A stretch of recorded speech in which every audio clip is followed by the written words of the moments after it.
Estimados e estimadas companheiros e companheiras do Perseverança, o meu cordial boa tarde. Que as bênçãos de Deus e que o amor do Cristo estejam a nos envolver neste trabalho que vamos realizar nesta tarde. Mais uma vez aqui estamos, né? Nesse trabalho virtual, atravessando o momento pandêmico, com toda a determinação, com toda a resignação, procurando compreender a linguagem da vida. E hoje nós estamos aqui reunidos virtualmente para conversarmos sobre uma temática que é uma temática de calamidade pública, é um flagelo humano, é uma outra pandemia, que é a ação dos obsessores em nossas vidas, né? Como agem os obsessores? E que, na grande maioria das pessoas, isso passa até imperceptível de instalação, mas de uma consequência, às vezes, catastrófica. E é onde, então, nós precisamos entender esse mecanismo que a doutrina espírita nos propicia com muita propriedade, né? Nos trazendo esclarecimentos promissores, importantes, para que tenhamos uma conduta de vida dentro de parâmetros, que não sejamos pegos de surpresa pelas circunstâncias das adversidades, que elas mesmas são desenvolvidas pelas nossas atitudes, né? Não devidamente centrada, organizada e coerentes. E quando nós falamos, ao falarmos, né, vamos colocar assim, sobre a ação dos obsessores, como agem os obsessores em nossas vidas, eu vou trazer como considerações a fundamentação da doutrina espírita. Porém, vou adicionar conceitos fora da doutrina espírita que sinaliza muito para todos nós a grande preocupação que a própria ciência tem com algo que não tem conhecimento.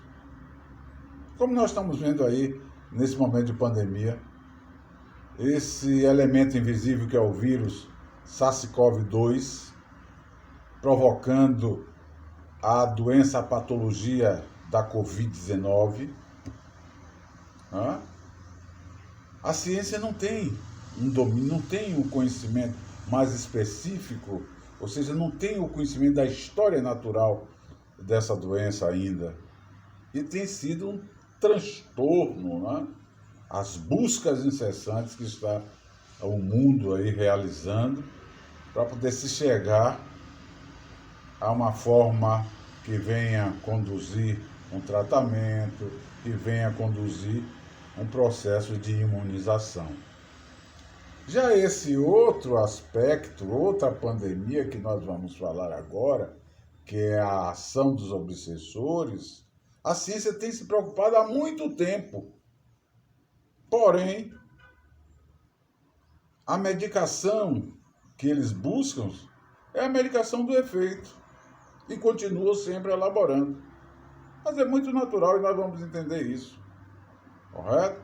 Porque a medicação que tem que ser administrada, que tem que ser dosada, é a medicação que vai tratar as questões intrínsecas da criatura humana no seu contexto de individualidade. É a medicação da alma. E enquanto o homem estiver tão desassociado das suas realidades de alma imortal, nós estaremos diante deste quadro avassalador, que é a ação dessas mentes intrusas, improcedentes, não desejáveis na vida de muitos, correto? Eu vou ter como consideração do aspecto da ciência, da academia, um pensamento que é do professor Jorge Andréa, que hoje já está do outro lado da vida, psiquiatra, e que muito se preocupou em conhecer as questões envolvendo o psiquismo humano. Como psiquiatra e depois como espírita, Dr. Jorge Andréa desenvolveu trabalhos belíssimos. E tem um pensamento dele que traduz com muita propriedade, esta questão do conceito da academia e o conceito da ciência espírita. Diz o Dr. Jorge Andréa o seguinte: muitos dos distúrbios de ordem mental e psíquica têm origem não em problemas orgânicos, mas em processos desencarnados por obsessores. Observem isso, hein? Aí está o olho clínico do profissional vindo da formação acadêmica, unindo este conhecimento da ciência, incompleto, diga-se de passagem, ao que pôde lhe completar, que foi o legado da doutrina espírita com a ciência espírita em suas experimentações, onde ele pôde perceber de que os danos envolvendo os desajustes mentais e psíquicos das pessoas, em muitos casos mesmo, a origem não era orgânica, mas processos desencadeados pela influência de mentes estranhas àquela individualidade, ou seja, obsessores. E isso, pessoal, já nos chama a atenção, hein? Esta consideração, este pensamento do Dr. Jorge Andréa, como outros tantos de outros observadores nesta mesma linha, nos chama muito a atenção, e principalmente a advertência que a doutrina espírita nos faculta com linguagem clara, acolhedora e edificante. Ora, quando nós buscamos compreender estes mecanismos de influências exteriores, de influência de outras mentes sobre cada um de nós, nós precisamos buscar o quê? Compreender como é que isso acontece. Por que isso acontece? O obsessor é este super ser que chega, se instala e faz o que quer? Não é bem assim. Nós costumamos sempre transferir o que nos cabe para alguém. Assim com os obsessores. É culpa do obsessor. Não é bem assim, não. Antes de tudo, vamos buscar saber o que é obsessão. Antes de tudo. Obsessão é a ação constrangedora que o espírito obsessor exerce sobre o indivíduo obsediado, devido às imperfeições morais. É um processo lento de fixação, por sua vez, de demorada erradicação. É bom sabermos disso. Por que é lento? Porque é uma ação sutil. Por que é lento? É porque envolve, olha, permeios, permutas de situações. E é de demorada solução, por quê? Porque os danos podem ser muito grandes. E nós vamos ver a ação, os obsessores agindo em vários níveis. É a ação do obsessor, simplesmente, que pode ser uma obsessão simples.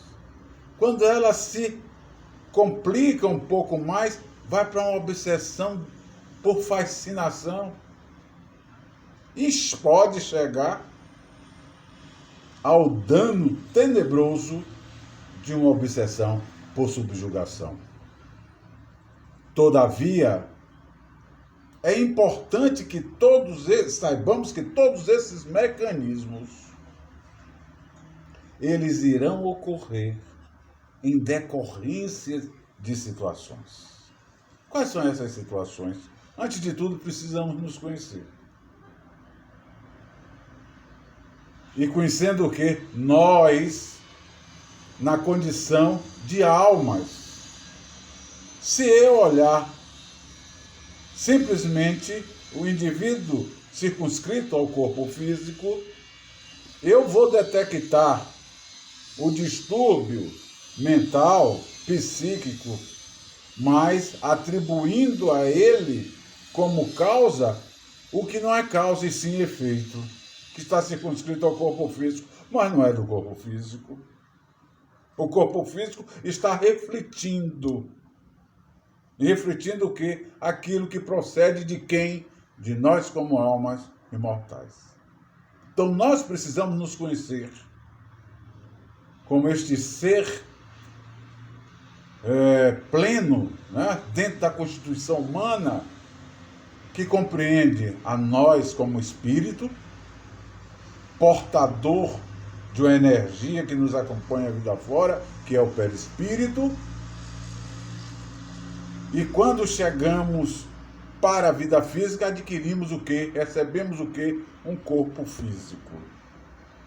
Então a constituição humana é assim, é esta: espírito, perispírito e corpo físico.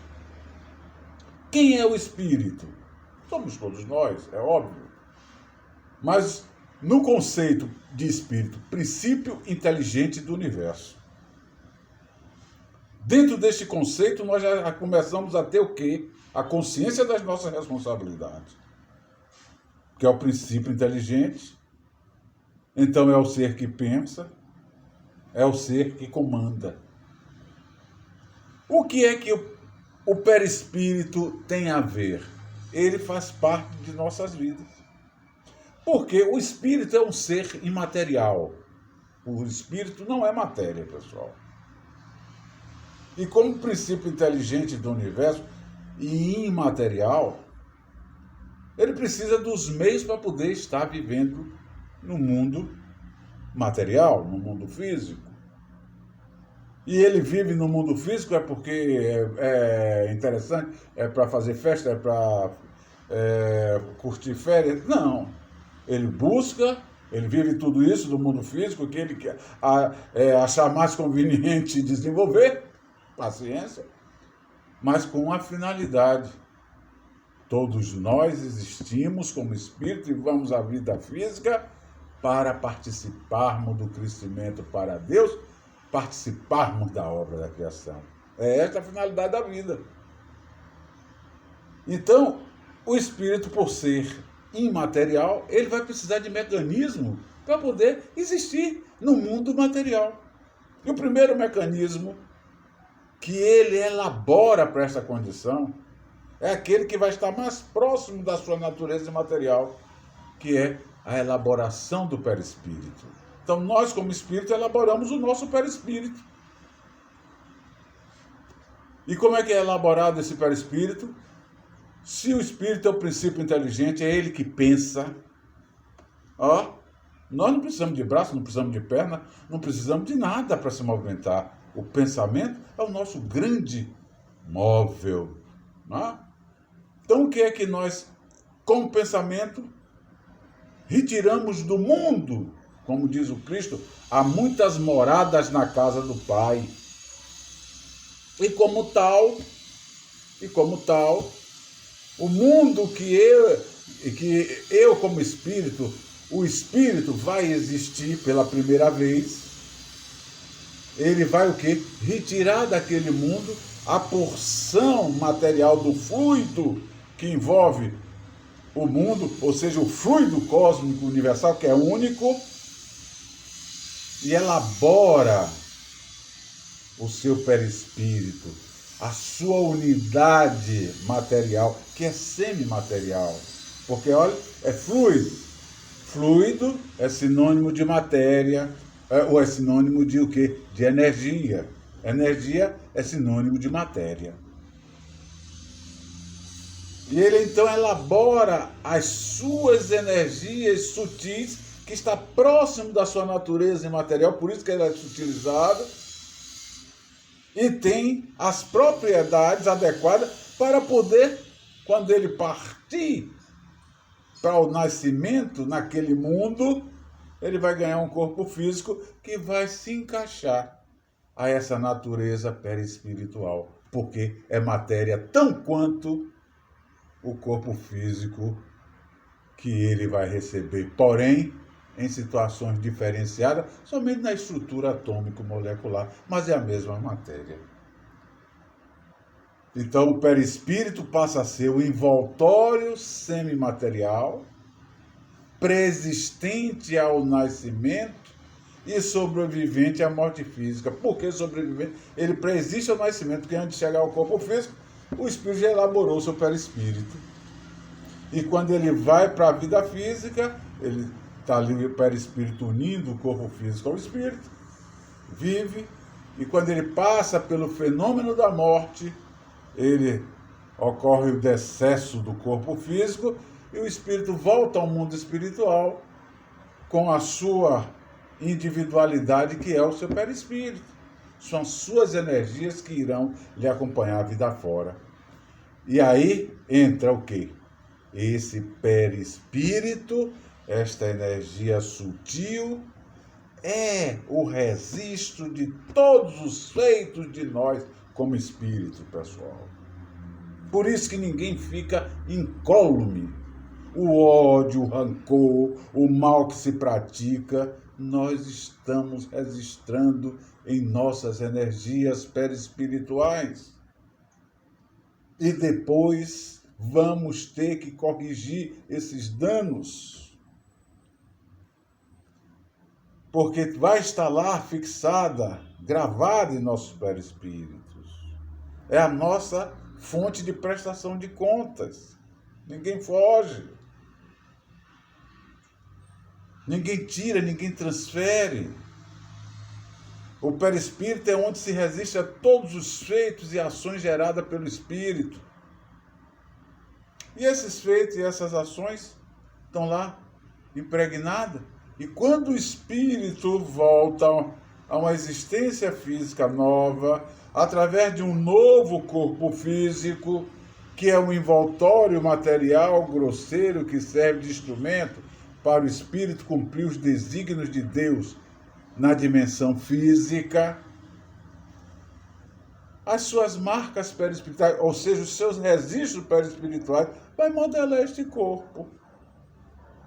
Por isso é que nós encontramos irmãos aí carregando marcas congênitas vindas de outras existências. E que essas marcas congênitas nada tem de castigo de Deus, porque Deus não castiga ninguém, mas o freio adequado para o irmão poder refletir e ali, olha, servir como fonte de reeducação para ele crescer para Deus. Então, essa estrutura é que onde tudo acontece: espírito, perispírito, corpo físico. Espírito porque é o princípio inteligente, o perispírito porque resiste os nossos feitos, e o corpo físico que serve de instrumento para cumprir os desígnios na trajetória física, para se aperfeiçoar, para evoluir. Ora, esta visão da constituição humana é muito importante no processo da ação, para se entender o processo de ação dos obsessores. Se o espírito é o princípio inteligente, então é ele que tem o poder de pensar. É ele que realiza uma ação mental. E essa ação mental está cristalizada em cima de atributos que o espírito, quando vem para a existência, quando ele ganha a sua individualidade, né? Que é as suas energias perispirituais, ele recebe os atributos, que um dos maiores atributos que o espírito tem é o da inteligência. Esse é o maior. Depois tem o quê? Os atributos do pensamento, da vontade, do livre-arbítrio. São atributos que Deus nos concede. Olha a grandeza divina. É uma grande riqueza, pessoal. E é através desses mecanismos, desses atributos, que nós crescemos, que nós nos comprometemos, que nós edificamos, que nós destruímos. E essas ações são o quê? Ações mentais. Penso, logo exige, já dizia René Descartes, né? Porque o pensamento nos identifica, o pensamento revela quem somos. E quando eu emito o pensamento no bem, minha ação mental vai estar o quê? Refletindo em minhas energias perispirituais o quê? O bem. Ora, se eu desenvolvo com a inteligência pensamentos ardilosos, comprometedores, deletérios, minhas energias perispirituais vão estar registrando o quê? Pensamentos deletérios, ardilosos, improcedentes. Muito bem. É a minha vontade, tudo bem. É o meu livre-arbítrio, tudo bem. E eu estou, então, o quê? Impregnando as minhas energias de situações boas ou ruins. Se são situações boas, minhas energias estão vibrando, olha. Aí, ó, beneficamente. E quem é que vai se aproximar dessas energias? Quem comunga com a vibração das mesmas. Ora, se meus pensamentos são voltados para as coisas deletérias, qual é a vibração das minhas energias deletérias? E quem é que vai se aproximar dessa vibração? Aqueles que comungam com o mesmo princípio. Aí está aquilo que nós vimos lá no conceito de obsessão. Vocês fixaram o que é obsessão? Eu vou relembrar. A ação constrangedora que o espírito obsessor exerce sobre o indivíduo, o obsediado, devido às suas imperfeições morais. A prática de boas ações são imperfeições morais ou um estado de progressão moral? Claro, um estado de progressão moral. Mas as minhas atitudes, os meus pensamentos deletérios, levianos, corruptos, promíscuos, são o quê? Atitudes indevidas de imperfeições morais? Sim. E aí o que é que ocorre? Sempre dentro de um contexto, de um jogo de imperfeição moral, eu gerei o quê? Às vezes desafetos, contrariei alguém, subtraí de alguém, levei a fome, levei a miséria, apunhalei pelas costas. Olha que situação. Aí nós perguntamos, e se esse que foi agredido por mim já passou lá para o outro lado, ele ao morrer vira santo? Claro que não. Carrega as suas impregnações do ódio, do rancor. E encontra em minhas atitudes parâmetros que combinam com as vibrações dele. O que é que acontece? Porque ele continua portador do perispírito dele, vibrando com o ódio que ele alimenta contra mim, devido aos feitos que ontem eu fiz contra ele. Porque morreu, não acabou. Morreu, não vira santo. Damos continuidade assim como estamos aqui. Se eu estou bem aqui e a morte chega, bem, eu vou chegar lá do outro lado. Mas se eu estou aqui em dramas vou chegar lá do outro lado. Então, esta característica vibratória é o ponto do processo, de início do processo. É aí que está a causa de tudo. Por isso que é um processo lento de fixação, porque, olha, vem aos poucos. E se alastra a tal ponto que, quando vai se tomar pé, às vezes é de demorada resolução. Muito bem. E tudo vem pela nossa ação mental. Porque eu penso, quando eu penso, eu elaboro o que eu quero fazer, não é? Não sou dono da minha vontade, e estou agindo sobre as minhas energias, usando o meu livre-arbítrio. E é onde nós vamos entender isso quando apreciamos os ensinos da doutrina espírita nos falando dos fluidos. E em um dos livros das obras básicas, a Gênesis, no capítulo 14, quando fala de fluidos, né, toca bem a questão do perispírito. E o mundo espiritual nos alerta dizendo: o perispírito, o corpo físico, não, o perispírito, o corpo fluídico, tem nada de corpo físico é corpo físico, o corpo fluídico dos espíritos, corpo fluídico dos espíritos, porque o espírito não é material, então ele tem este corpo fluídico. É um dos mais importantes produtos do fluido cósmico. O mundo espiritual nos fala isso. E acrescenta que é uma condensação, porque é uma forma sutil. É uma condensação, esse fluido, em torno do foco. Quem é o foco? Nós, como espírito, que é o princípio inteligente do universo. Ou seja, em torno das inteligências, em torno da alma. E eles mostram isso de modo muito forte. E Allan Kardec traduziu com muita propriedade, dizendo que os espíritos atuam sobre os fluidos espirituais, empregando o pensamento e a vontade. Então é onde entra a advertência de Jesus quando ele nos fala: orai e vigiai. O que é oração, pessoal? Esta coisa que está tão distante, está ficando escassa em nossas vidas.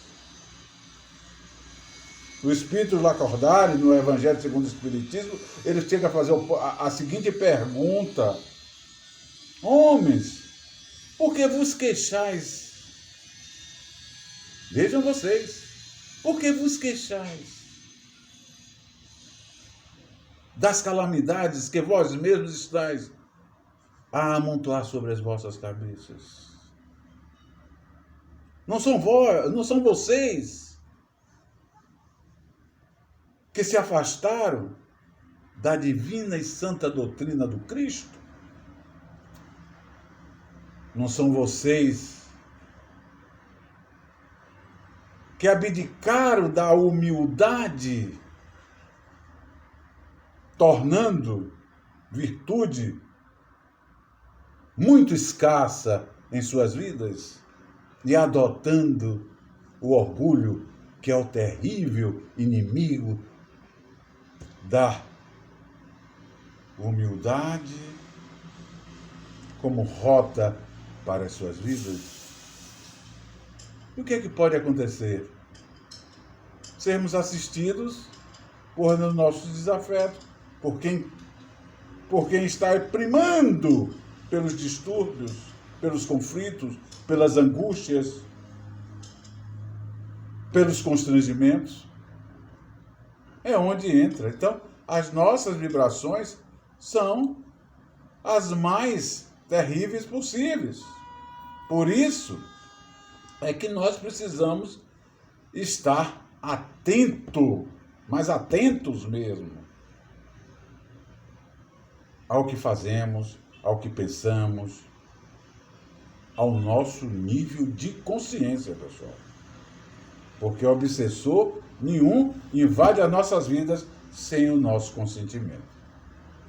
E o consentimento está nas nossas atitudes deletérias, indevidas, perniciosas, que nós estamos vendo no contexto da humanidade.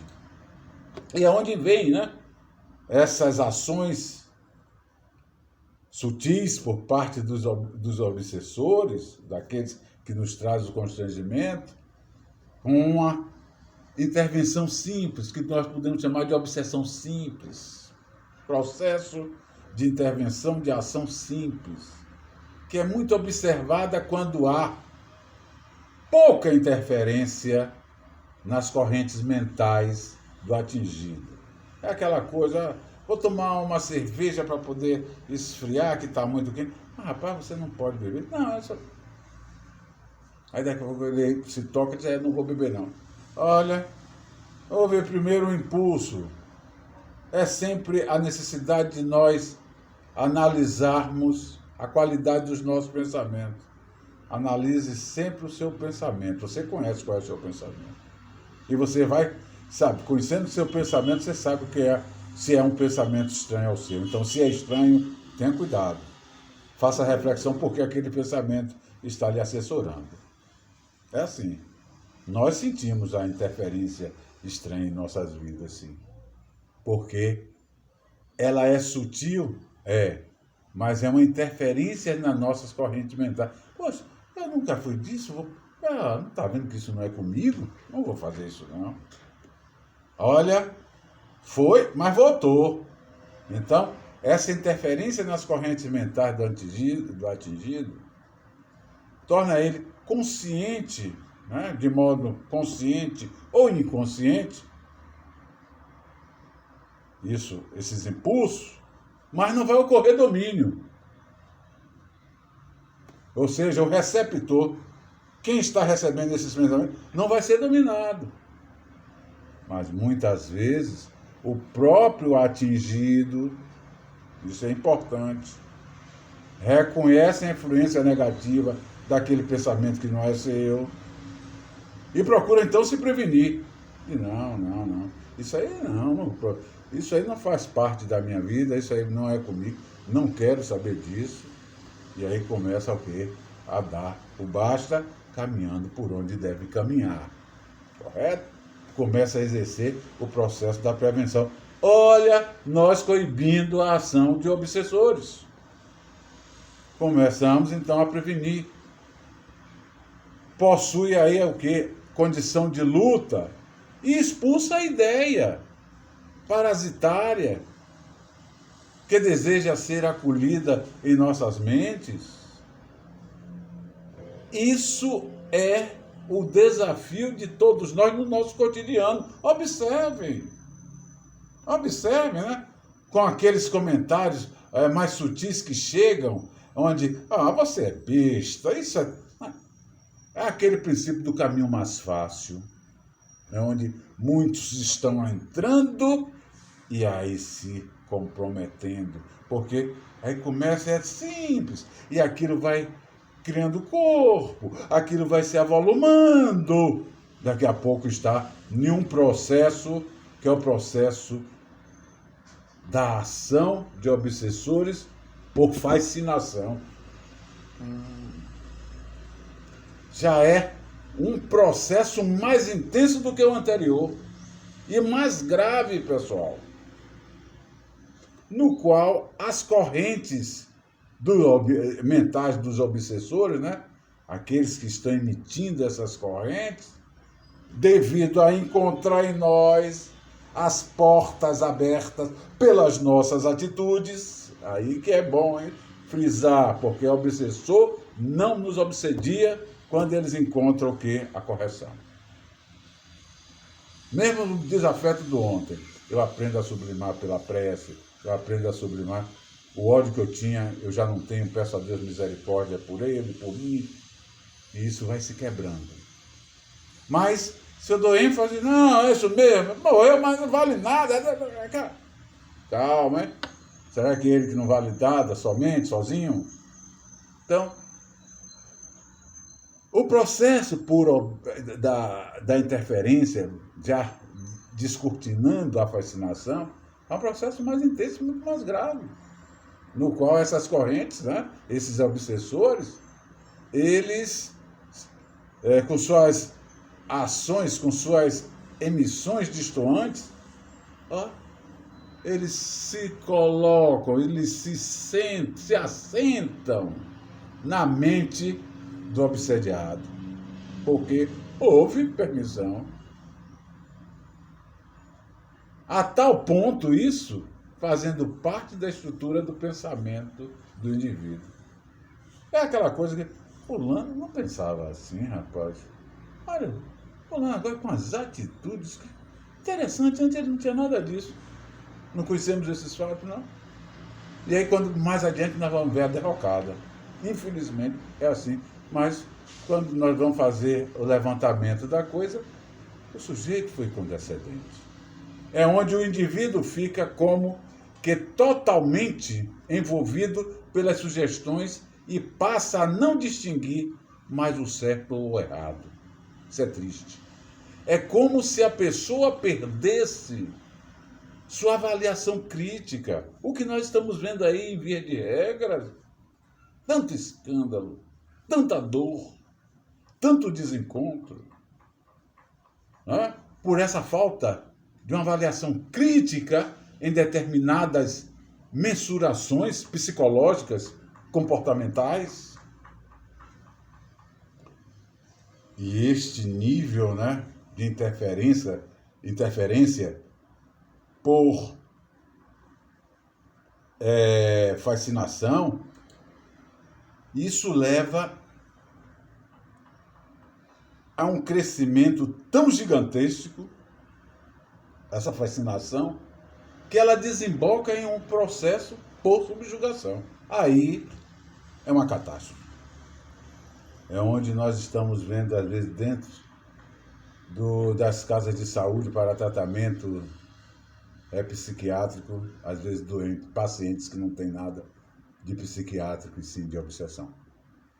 Ou já tem o psiquiátrico e a obsessão porque o dano da obsessão foi tão grande que agravou os compartimentos fisiológicos do indivíduo. Então, a obsessão por subjugação, ela já traduz um bloqueio intenso da vontade do indivíduo, aí já o dano de órgão, né? Intenso da vontade.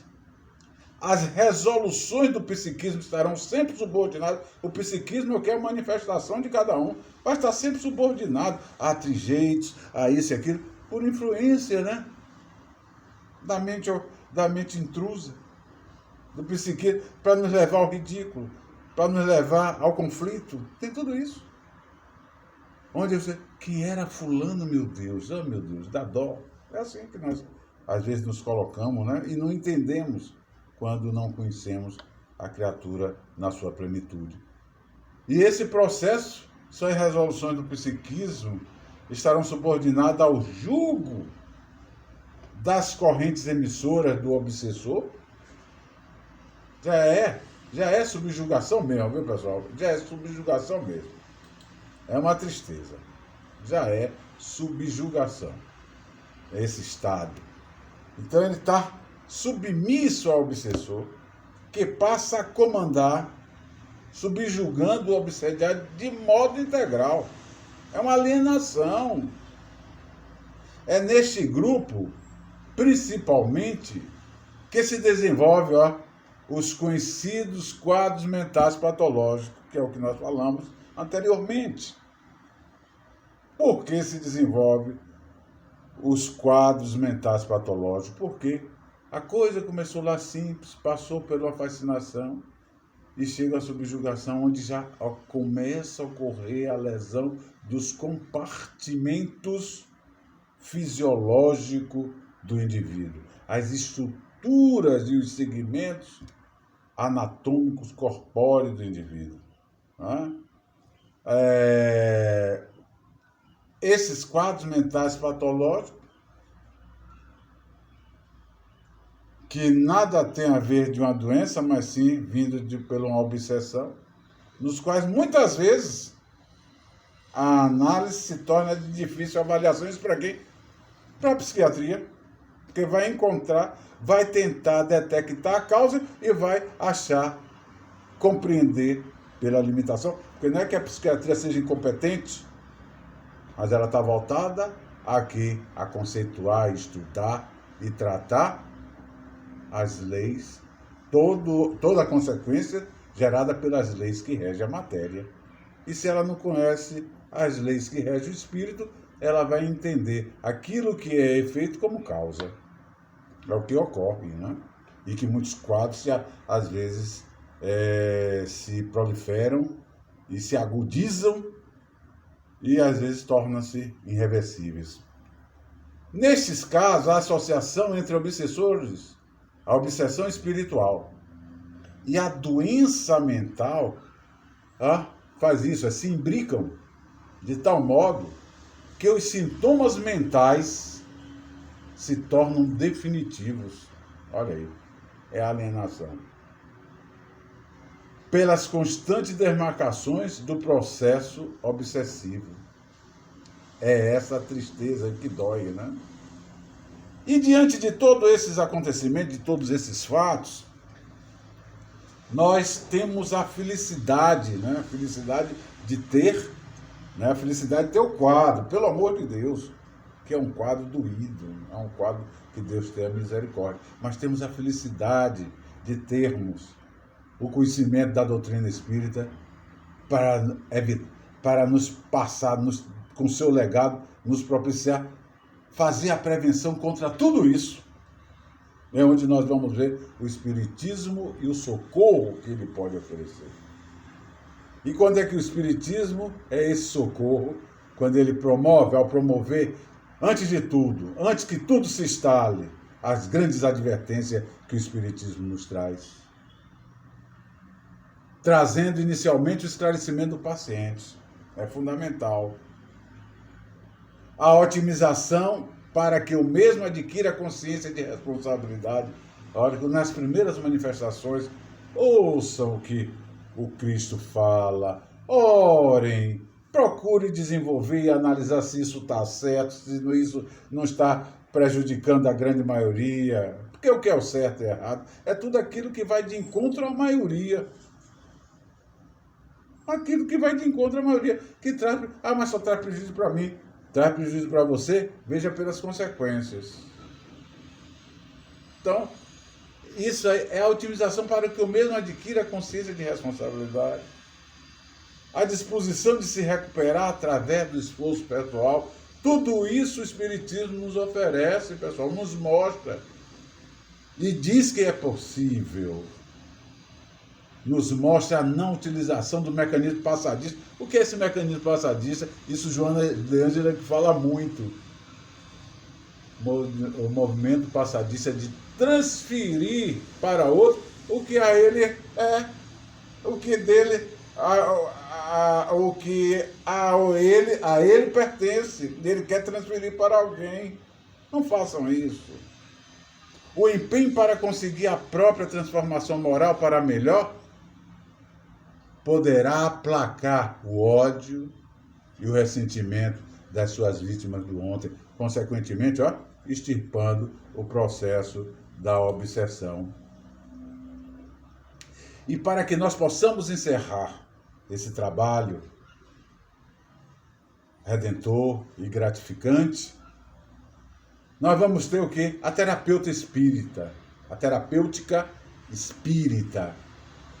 A terapêutica espírita que se fundamenta nos ensinos moralizadores do Cristo, orienta a prática do hábito saudável da oração, dos bons pensamentos, dos diálogos que enriquecem a alma. Oferece a fluidoterapia através do passe, da água fluidificada e da desobsessão. E enfatiza com todo este ferramental, com todos esses instrumentos que ela nos proporciona, ainda enfatiza o quê? Além da assistência espiritual, se tem algum distúrbio mental e psíquico, recomenda a intervenção médica e psicológica. Olha que doutrina.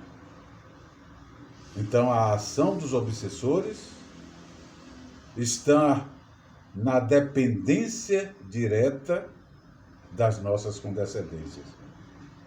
Vamos agir dentro do princípio da renovação no contexto dos ensinos evangélicos e reformadores do Mestre amado Jesus e encontraremos a iluminação, a candeia para nos mostrar o caminho a ser seguido e ter este caminho sempre iluminado pelas bênçãos e misericórdia de Deus, os ensinos moralizadores de Jesus e as virtudes de paz, de amor e de caridade em nossas vidas.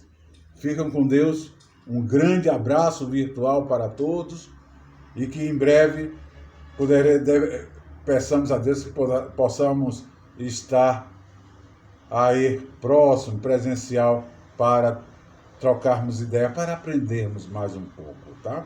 Ficam com Deus mais uma vez. Tudo de bom.